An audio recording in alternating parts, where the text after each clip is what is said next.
बड़ी खबर बताइए। चुनावों की बात करेंगे, लेकिन एक बड़ी खबर लखनऊ से मिल रही है कि आरएसएस दफ्तर को बम से उड़ाने की धमकी का मामला सामने आया है। धमकी देने वाला पीएफआई का सक्रिय सदस्य निकला है और एटीएस की पूछताछ में आरोपी राज मोहम्मद ने यह बड़ा खुलासा किया है। 2018-2021 के बीच पीएफआई एसडीपीआई का सक्रिय सदस्य भी था।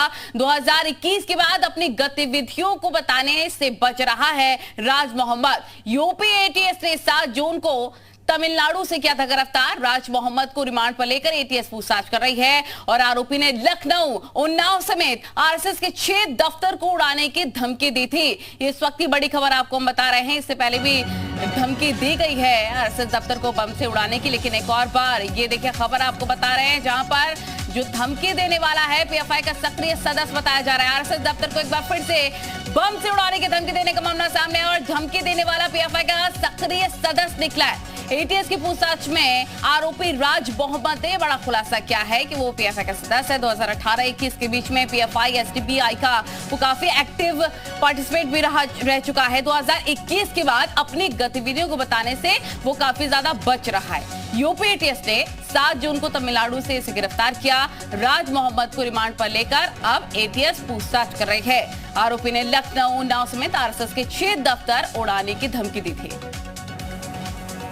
लखनऊ से शुभम हमारे रिपोर्टर तमाम जानकारी के साथ हमारे साथ जुड़ गए हैं। शुभम, एक बार फिर से आरएसएस दफ्तर को बम से उड़ाने की धमकी दी गई है, क्या कुछ कार्रवाई अब तक हुई है? देखिए, उत्तर प्रदेश समेत देश के लगभग 6 आरएसएस के दफ्तरों को बम से उड़ाने की धमकी दी गई थी, जिस पर उत्तर प्रदेश राजधानी लखनऊ की पुलिस के द्वारा इस पूरे मामले पर कार्रवाई उस समय की गई थी। तब जाकर के पुलिस ने तमिलनाडु से राज मोहम्मद को गिरफ्तार किया था।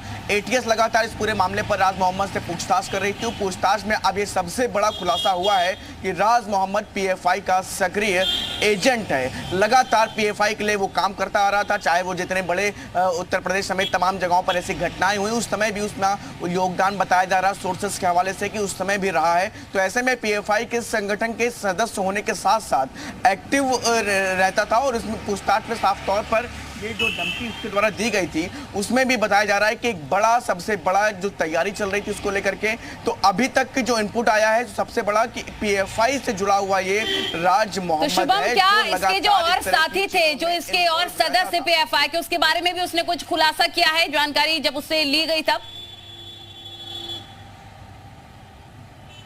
देखिए, एटीएस लगातार इस पूरे मामले पर, जब इसको तमिलनाडु से गिरफ्तार किया गया था उसके बाद से लगातार एटीएस इस पूरे मामले पर उससे पूछताछ कर रही थी और अब अभी तक की जो पूछताछ हुई है उसमें पीएफआई से जुड़ा हुआ कनेक्शन जो सबसे सामने आया है। और अब इसके साथ साथ क्योंकि 6 दफ्तरों के आरएसएस के बम से उड़ाने की धमकी दी गई थी, जिसमें सबसे ज्यादा इन्वॉल्वमेंट राज मोहम्मद कर रहा है, तो ऐसे में उन साथियों की भी पहचान और पूछताछ की जा रही है, जिससे कि ये मालूम किया जा सके कि आखिर आने वाले दिनों में इनके और क्या मंसूबे थे और अगर ऐसा कुछ भी चीजें मंसूबे खतरनाक है तो उनको समय रहते नेस्तनाबूद किया जा सके। तो ऐसे में एटीएस अब उन तमाम चीजों को भी खंगालने का प्रयास करेगी कि आखिर जब 6 जगहों को टारगेट करके क्या बड़ी प्लानिंग थी और कैसे क्या चीजों को और ये लोग कोशिश कर रहे थे। तो ऐसे में अब जो फोन के माध्यम से क्या लोकेशन और कैसे क्या चीजों को नेटवर्किंग के माध्यम से कौन कौन लोग इसमें जुड़े हुए थे, इन तमाम पहलुओं पर एटीएस अपनी जांच कर रही है। जी ठीक है शुभम, बहुत शुक्रिया आपका तमाम जानकारी साझा करने के लिए। और अब बात जब हम कर रहे हैं